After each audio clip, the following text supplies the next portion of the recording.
안녕하세요. 과학제빵 갈사 대표 이명현입니다. 저는 천문학자이기도 하고요.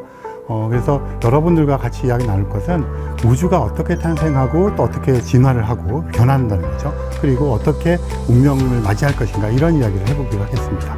그리고 또 한편으로는 그 우주 속에 있는 우리가 별에 살고 있잖아요. 행성에 살고 있는데, 그래서 별과 행성이 어떻게 탄생하는지, 이런 그 별의 진화 과정에 대한 이야기도 여러분들과 함께 나눠보고자 합니다. 그래서 우리가 보는 세상에 대한 설명, 제가 강의를 시작하도록 하겠습니다. 지금 보시는 그 그림이 빅히스토리라고 하는 것인데요. 그 세상을 이렇게 나누어 볼 때 어떤 임계점 같은 게 있잖아요. 임계 국면이라 그러면 그 전과 그 후가 양적으로나 질적으로 달라지는 그런 걸 우리가 임계 국면, 또는 뭐 일상에서 생활하는 것은 뭐라 그럴까요? 변곡점? 뭐 이렇게 얘기를 하는데, 그 빅히스토리라고 하는 그런 이제 분야가 있어요. 우리의 이제 역사를 다루는데, 빅뱅이라고 하는 우주의 탄생부터 시작해서 뭐 어쨌든 태양계가 탄생을 하고 지구가 탄생해야 우리가 있는 거잖아요. 그래서 지구의 탄생, 그 다음에 지구에서의 생명체의 탄생, 그리고 뭐 인류의 탄생, 그다음에 농업혁명 중요하잖아요. 그 다음에 산업혁명, 뭐 현재 진행되고 있는 전자혁명, 이런 것들을 그 어떤 임계 국면으로 놓고 역사를 기술하려고 하는 게 빅히스토리인데요. 오늘 제가 말씀드리려고 하는 것이 뭐 우주의 탄생으로부터 우주의 진화, 그리고 미래에 대한 이야기, 그리고 그 속에서 별의 탄생부터 지구의 탄생까지를 이야기할 텐데요. 약간 그 빅히스토리라고 하는 이런 그 프레임, 어떤 틀을 생각하시고 이야기를 쭉 같이 해보면 좋을 것 같아요. 뭐 여기 보시는 거는 전형적으로 빅히스토리를 연구하시는 분들이 우리가 태어나서부터 현재까지의 역사를 8개의 어떤 임계 국면으로 나눈 건데요. 당연히 지금 현재 시점은 현재겠죠. 그리고 당연히 첫 시작은 빅뱅일 겁니다. 우주의 탄생. 그리고 여기 보시면 별이 빛을 내는 것, 그 다음에 뭐 원소가 태어나는 것, 그 다음에 지구와 태양계가 태어나는 것, 생명이 탄생하는 것, 그리고 농업혁명, 아까 말씀드렸던 인지혁명, 이런 것들 담고 있습니다. 오늘은 이 빅스토리 중에서 제가 여기 지구와 태양계 탄생까지 그렇게 얘기를 해보도록 하겠습니다. 그래서 여러분들이 조금 염두에 두셨으면 하는 것은 이 임계 국면을 일부러 얘기하는 이유도 그것인데요. 그 전과 그 후가 이제 질적으로나 양적으로 달라졌다, 이런 걸 생각하시고 얘기를 하면 훨씬 더 풍성한 이야기가 될 거라고 생각을 합니다. 2개의 장에 걸쳐서 나눠서 할 텐데요. 처음에는 이제 우주에 대한 이야기를 좀 할 거고요. 그 다음에는 이제 우리 지구가 탄생하기 위한 별의 탄생으로부터 이야기를 나눠서 해보도록 하겠습니다. 지금 그 그림이 한 장 있는데요. 이 그림은 그냥 평범한 그래프처럼 보여요. 그런데 이 그림이 1929년에 발표된 허블이라고 하는 사람의, 아마 허블의 법칙, 뭐 허블 우주망원경, 이런 걸 통해서 그분의 이름을 많이 들어보셨을 거예요. 근데 이 허블이라고 하는 천문학자가 있었는데요. 이분이 1929년에 지금 보시는 이 그래프를 논문에 발표를 했어요. 이걸 그냥 보면 그냥 어떤 관계가 있는 그래프구나, 이렇게 생각할 수 있는데, 이게 바로 빅뱅 우주론의 관측적인 증거를 알리고 빅뱅 우주론이 시작되는 그런 어떤 기점으로 생각을 해요. 그 이전까지는 당시에 우주라고 하는 것은 그냥 옛날에도 있었고 지금도 있고 미래에도 있을 것, 그러니까 불변하는 거죠. 그리고 또 한 가지는 시간도 그러니까 영원한 거죠. 영원 불변의 우주가 그 당시 사람들이 알고 있던 우주였어요. 그런데 이 그림을 통해서 허블이라고 하시는 분이 우주는 그렇게 가만히 있는 것이 아니라 사실은 우주가 점점 더 시간에 따라서 커지고 있다 하는 것을 이야기하고 관측적인 증거로 나타내게 되었어요. 그러니까 당시 사람들에게는, 또 천문학자들에게는 엄청난 충격이었죠. 우주가 그냥 가만히 정적이고 영원 불변이었는데 우주가 시간에 따라서 커진다는 건 변한다는 이야기잖아요. 그래서 굉장히 충격적이었습니다. 이 그림을 보시면 X축이 우리로부터 어떤, 여기 점들이 다 은하들인데요. 은하까지의 거리를 나타냅니다. 그러니까 여기서부터 멀어질수록 멀리 있는 은하, 그 다음에 Y축으로는 그 은하가 우리로부터 멀어져가는 속도. 그러니까 이 그림을 보시면 가까이 있는 은하는 천천히 멀어져 가고 멀리 있는 은하는 빨리 멀어져 간다. 이걸 사실은 허블의 법칙이라고 불러요. 그런데 생각해 보면 너무나 당연한 그래프 같지만 이게 당시 사람들이 믿고 있던, 가지고 있던 영원 불변의 우주에서 보면 이렇게 나올 수가 없어요. 그래서 그것 때문에 문제가 생기기 시작했습니다. 제가 설명을 좀 해볼게요. 예를 들어서 우주가 그냥 정적이고 영원 불변하면 우리를 기준으로 가만히 그냥 생각해 보면 우리로부터 가까운 은하도 있고 먼 은하도 있을 거예요. 그런데 가까운 은하 중에서는 굉장히 빠른 속도로 멀어지는 은하도 있을 거예요. 또는 빠른 속도로 다가오는 은하도 있겠죠. 또는 천천히 다가오는 애, 천천히 멀어지는 애.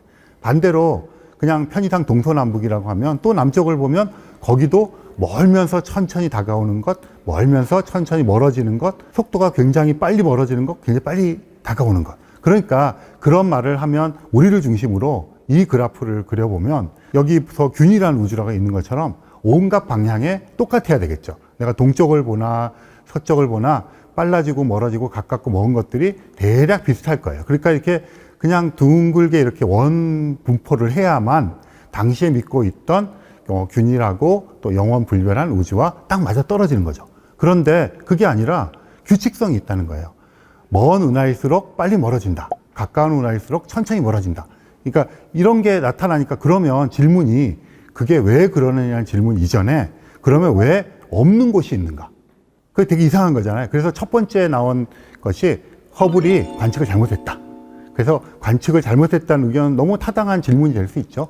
그래서 허블이 지금 보시는 아까 보셨던 그림의 10배가 넘는 더 멀리 은하를 관측했어요. 그랬더니 그 경량성이 훨씬 더 뚜렷해졌어요. 그러니까 이거는 이제 더 이상 뭐라 그럴까 관측을 잘못한 것은 아니다. 이건 어쨌든 실제 일어나는 현상이라는 걸 알게 되었어요. 그러면 이제 두 번째 단계에서는 이 현상이 왜 일어났는지를 설명을 해야 되는 거죠. 설명을 하려고 보니까 우주가 정적이고 그 안에서 은하들이 있으면 아까 말씀드린 대로 동그랗게 부풀어야 되는데 그렇게 해서는 설명할 도리가 없는 거예요.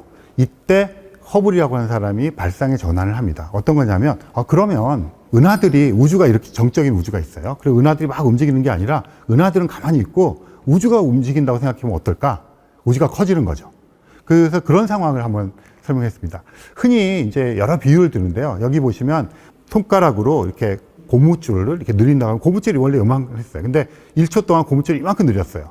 그러면 이게 어떤 상황이냐면 고무줄이라고 하는 것 자체가 시간에 따라서 늘어난 거잖아요. 그러니까 이런 개념을 생각해 보자는 거죠. 은하들은 가만히 있어요. 근데 우주 공간이 여러분이랑 지금 제가 여기 있는 시공간이 있는데 사실은 막 이게 커지는 게 안 보이죠. 그렇지만 이게 여러분은 가만히 의자에 앉아 있는데 2배, 3배 늘어나는 상상을 해보시면 어떤 일이 벌어지냐면 나를 중심으로 내 앞에 1m 앞에 어떤 게 하나 있었고 2m 뒤에 어떤 물건이 있거나 뭐 사람이도 좋아요. 있었으면 1초 후에 2배가 늘어났다. 각자는 다 가만히 있어요. 그러면 1m는 2m로 늘었겠죠. 그 다음에 2m 떨어져 있던 것은 4m로 늘었겠죠. 그러면 2배니까요. 그런데 1m 떨어져 있던 것은 절대적인 길이로 하면 1m가 늘었습니다. 2m 떨어져 있는 것은 2배가 되었는데 이제 2m가 늘었어요. 그러면 이제 여러분 잘 아시는 이제 속도는 시간분의 거리잖아요. 그러니까 1초 동안은 똑같아요. 그런데 1mに가까운 거죠. 있던 것은 2m 거리에 가 있으니까 1초가 지나는 동안 1m를 간 겁니다. 그러면 1m per second라는 속도로 우리로부터 멀어진 거죠. 그럼 2m 떨어져 있던 거는 2m가 더 갔어요. 그러면 2m per second로 멀어졌습니다. 그러면 100m면 어떻겠습니까? 200m가 됐으니까 100m per second. 다른 쪽을 둘러봐도 마찬가지예요. 이게 2배, 3배 확대되는 한, 고무줄이 느린 것이 확대되는 한, 가까이 있는 것들보다 비율은 똑같지만 멀리 떨어진 것들이 실제 간 거리가 1초 동안 더 많다는 거예요. 그게 바로 속도죠. 그리고 다가올 수가 없잖아요. 그래서 후퇴 속도라고 얘기를 하는 겁니다. 그러면 은하들은 가만히 있는데 그렇게 하면 그래프를 그려보면 가까이 있는 것들은 조금 천천히 멀어지고 멀리 있던 것들은 빨리 멀어지고 이런 패턴이 지금 말씀드린 그런 상황에서는 너무나 당연한 귀결이겠죠. 그래서 아까처럼 은하가 움직인다는 것을 포기하고 그 우주 공간이 움직인다는 것을 가정을 하면 이렇게 되는 거죠. 그리고 아까 그런 그래프는 지금 말씀드린 것처럼 우주 공간 자체가 2배, 3배 늘어난다는 것을 상정하지 않으면 설명할 도리가 없어요. 관측을 점점 더 정밀하게 했는데도 불구하고 이 허블의 법칙이라고 부르는 경향성이 너무나 또렷하게 나타나기 시작한 거죠. 그래서 사람들이 이제는 받아들여야죠. 받아들였는데 문제는 이것은 관측적인 현상인 거죠. 하지만 이것을 설명하려고 하는 설명도 지금 굉장히 거기다가 끼워 맞추기 설명이잖아요. 이렇게 했더니 잘 되더라. 그러면 실제로 우주라고 하는 시공간이 늘어날 수 있는가? 물리적으로. 그 이론이 있어야 되겠죠. 그런데 그 이론은 이게 1929년이라고 했잖아요. 1905년도하고 1915년에 아인슈타인이 등장합니다. 이분이 특상대성 이론과 일반상대성 이론에서 우주에 있는 물체들은 어떤 조건에 따라서 크기가 늘어났다 줄어들 수 있다는 걸 이미 발표를 했고 관측이 되었어요. 그러니까 그걸 적용을 하면 우주 전체가 아인슈타인의 상대성 이론에 의하면 이론적으로 커질 수도 있고 작아질 수도 있는 거죠. 근데 우리는 커지는 것을 관측한 거잖아요. 그래서 우리가 지금 믿고 있는 빅뱅 우주론이 이렇게 탄생을 했습니다. 그래서 빅뱅 우주론을 다른 말로 팽창 우주론이라고 불러요. 그리고 또 다른 말로 상대론적 우주론이라고 부릅니다. 그래서 이게 다 같은 말이에요. 그러니까 이 개념을 이해하셨으면 이제 우주에 대한 굉장히 많은 것들을 이해하신 거예요. 이 사진이 굉장히 기념비적인 사진인데요. 망원경을 보고 있는 사람이 아인슈타인이에요. 그리고 이 파이프 담배를 물고 있는 사람이 허블입니다. 허블은 관측을 통해서 빅뱅 우주론을 완성한 사람이고요. 아인슈타인은 자기는 몰랐지만 이론적인 토대를 제공한 사람이에요. 그래서 아인슈타인이 이제 여기를 방문해서 상징적이잖아요. 그 허블의 법칙을 발견한 그 망원경으로 관측을 하는, 물론 연출된 거겠죠. 하지만 현대 우주론, 빅뱅 우주론, 팽창 우주론, 상대론적 우주론을 상징적으로 그 시작점을 보여주는 그런 사진이 되겠습니다. 네, 아마 그 인터넷 같은 데 이렇게 이렇게 해보시면 지금 보시는 이 그림 많이 빅뱅 우주론 하시면 이게 굉장히 많이 나올 텐데요. 이게 그겁니다. 처음에 그 시작해서 이게 우주가 태어나서 점점 커진다는 얘기예요. 시간에 따라서 커지고 그 다음에 쭉 커져서 지금까지 온 걸 쭉 얘기해주고 있는데요. 여기 이제 지금 137억 년 전 우주라고 했는데 137억 년, 138억 년을 좀 섞었습니다. 그러니까 이게 우주의 나이를 재는 것도 여러 단계를 거치면 정밀해서 예전에는 굉장히 오차가 컸는데 지금은 137억 8천만 년, 138억 몇 천만 년 이렇게 얘기를 하고 있어서 교과서에서는 138억 년이나 137억 년 이렇게 생각하시면 되고요. 아까 제가 이 그림이 결국은 우주가 태어나서 그 속에서 별도 만들고 은하도 만들고 이렇게 하는 모든 과정을 보여주는 건데요. 이렇게 할 수 있게 된 메커니즘에 대한 이해는 아까 말씀드렸던 팽창 우주 그 한 가지만 이해하시면 모든 게 해결됩니다. 사실은 지금 시작을 해볼게요. 지금 우주는 엄청나게 넓어요. 사실 가늠할 수 없을 정도로 넓죠. 지구에서 달까지 가는데도 아폴로 로켓을 타고 가도 3일이 걸리고요. 화성까지 한 6, 7개월이 걸립니다. 명왕성까지 9년이 걸리고요. 태양계 같은 다른 태양계가 있는데 거기까지 빛으로만 가도 4년이고요. 로켓으로 가면 3만 년, 5만 년이 걸려요.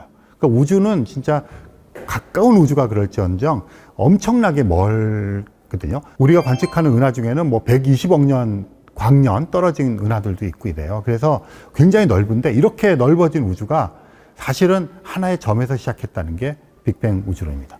지금 이렇게 우주가 있는데 그러니까 우주는 앞으로도 시간에 따라서 점점 넓어질 겁니다. 커질 거예요. 그런데 그 이야기는 그 허블의 법칙에 나타난 그 그래프에서 보셨듯이 과거의 우주는 지금보다 항상 작았어요.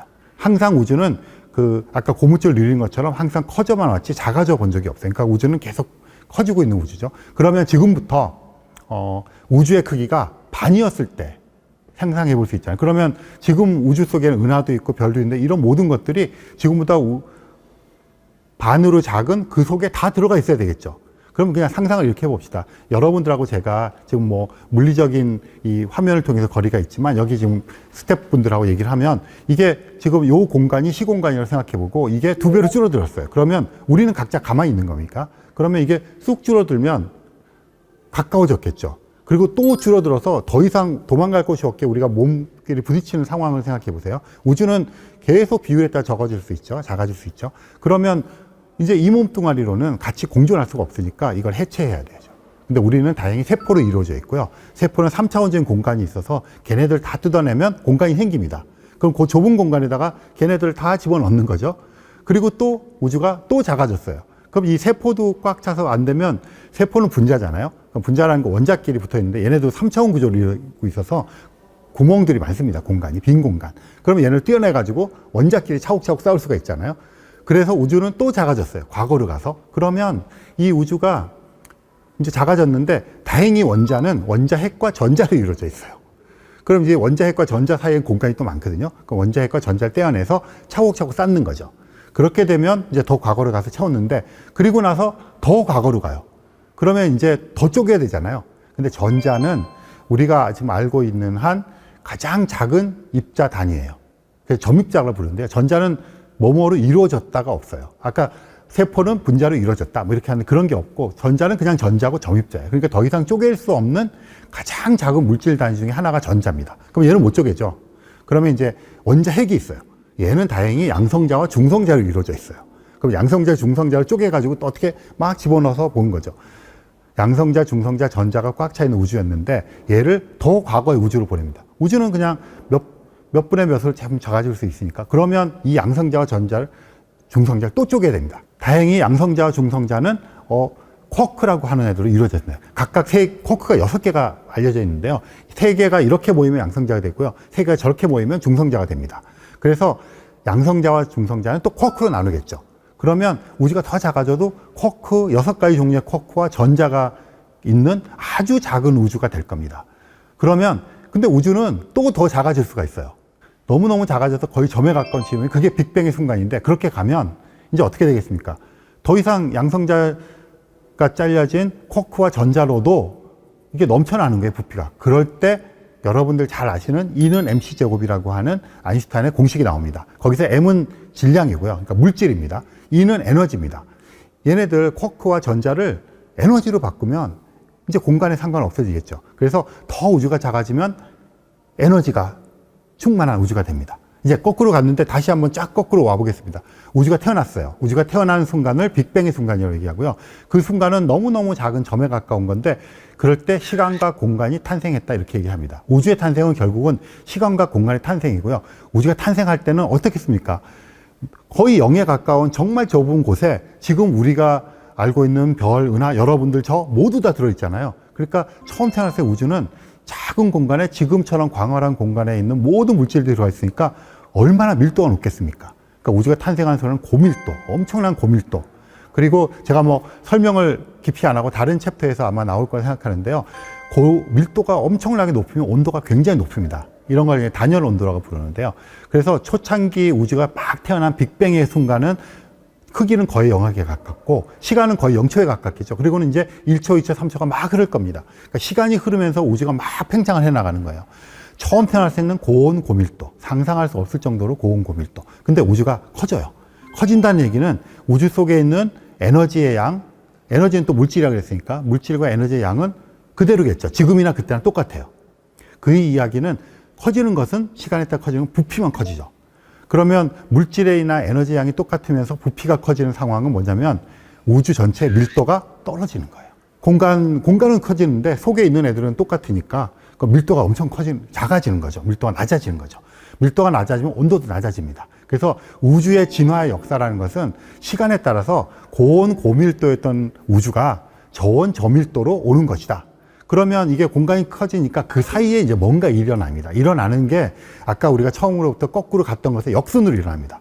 그럼 처음에 에너지로 꽉 차 있겠죠. 근데 이게 어느 정도 식어요. 우주가 커졌으니까. 그러면 이렇게 생각하시면 되죠. 용광로에 철물이 펄펄펄 끓는데 그걸 이렇게 떠가지고 탁 하면 이게 식어서 철 덩어리가 되잖아요. 이쪽을 뭐 에너지라고 비유하면 철 덩어리를 물질이라고 생각하시면 됩니다. 그래서 온도가 떨어지니까 이 에너지가 물질로 변해요. E는 mc제곱에 따라서. 그러면 제일 먼저 생기는 물질은 당연히 쿼크와 전자겠죠. 그리고 이게 더 커지면서 더 떨어져요. 그러면 이 쿼크끼리 뭉쳐서 양성자와 중성자가 되고 전자가 됩니다. 그래서 어느 시절에 양성자, 중성자, 전자가 있는 시절이 생기겠죠. 그러면 원소가 탄생한 겁니다. 그리고 나서 조금 더 시간이 지나면 어떤 일이 벌어지냐면 이 양성자, 중성자, 전자가 지 멋대로 마구마구 돌아다니고 있어요. 이런 걸 자유전자라고 부르는데요. 그러다가 더 떨어지니까 얘네들이 돌아다니다가 자기네끼리 결합을 시작해요. 왜냐하면 이제 충분히 속도가 빠르지 못해서 다른 것에 잡힐 수가 있어요. 양성자 한 개에 전자가 잡힌 상태를 우리가 수소가 탄생했다. 뭐 주기율표 1번이 수소잖아요. 주기율표 1번 수소, 2번 헬륨, 3번 리튬, 이런 애들이 형성되기 시작합니다. 우주의 나이가 38만 년 무렵이에요. 그래서 그때가 수소의 탄생, 원소의 탄생. 그리고 그 이전에는 아까 말씀드린 양성자, 중성자, 전자는 우주가 태어난 지 3분 만에 대부분이 탄생을 합니다. 그래서 우주 역사에서 외울 것은 3분, 그런 재료들의 탄생, 물질의 재료, 그 다음에 38만 년, 수소의 탄생, 원소 1번, 그러고 나서 우주는 팽창에 팽창을 거듭하다가 한 뭐 조금 학자들 사이에서 왔다 갔다 합니다만 우주의 나이가 지금 138억 년 그랬잖아요. 2억 년 정도 2억 살 정도 되었을 때 은하와 별이 탄생을 하고요. 그 이후에 지금까지 팽창을 해오면서 다양한 은하와 별들이 생깁니다. 이걸 우리가 우주의 진화라고 얘기를 합니다. 그러면 이제 마지막으로 그럼 우주의 미래는 어떻게 될까? 우주가 지금 계속 팽창한다 그랬잖아요. 그러면 세 가지 가능성이 있습니다. 우주라고 하는 것이 계속해서 지금처럼 팽창을 계속할 가능성. 그 다음에 팽창하다 어느 순간 멈추고 다시 뭐 빅뱅 순간에 돌아갈 것. 그 다음에 팽창을 하다가 어느 순간에 그냥 그대로 유지하는 것. 요 세 가지 경우가 있는데요. 이 세 가지 경우를 알 수 있는 방법이 사실은 원리상으로 간단해요. 왜냐하면 팽창을 하잖아요. 그럼 팽창하는 힘이 있다는 얘기죠. 그러면 그 우주 속에 팽창하는 힘을 붙잡을 수 있는 힘이 더 강하면 우주는 가다가 멈추고 하는 거죠. 팽창하는 걸 멈추는 힘은 물질과 에너지의 총량이에요. 물질과 에너지가 있어야 중력이 있어 끌어잡아 당기잖아요. 그리고 이게 약하면 우주는 영원히 팽창하고 이거랑 비기면 가다가 임계점에 도달하는 거죠. 그러면 우주에 있는 물질의 양을 재보면 재어봤더니 우주는 영원히 팽창하는 것 같더라. 더군다나 가속 팽창을 하는 것 같더라가 현재 천문학자들이 알고 있는 겁니다. 근데 하지만 거기에 오차가 좀 있어요. 그래서 이럴 가능성, 저럴 가능성을 다 배제하지 못해요. 그래서 지금 교과서적으로는 우주의 미래는 가속 팽창을 해서 우주는 끊임없이 커질 것이다. 하지만 다른 가능성에 대한 것도 아직은 열려 있다. 이렇게 말씀을 드릴 수가 있겠습니다. 네, 오늘 제가 뭐 짧은 시간이지만 빅뱅 우주론의 그 팽창 우주 개념을 말씀드렸고요. 그러니까 우주가 시간에 따라 팽창한다는 개념을 가지고 그 속에서 물질이 탄생하는 그런 과정을 쭉 말씀을 드렸습니다. 그래서 여기서는 우주의 뭐 탄생과 진화 그리고 우주의 운명에 대해서 약간 말씀을 드렸고요. 이 강에서는 이제 그 속으로 좀 들어가서요. 별의 탄생, 원소의 탄생 그리고 지구와 태양계의 탄생에 대한 이야기를 이어가 보도록 하겠습니다.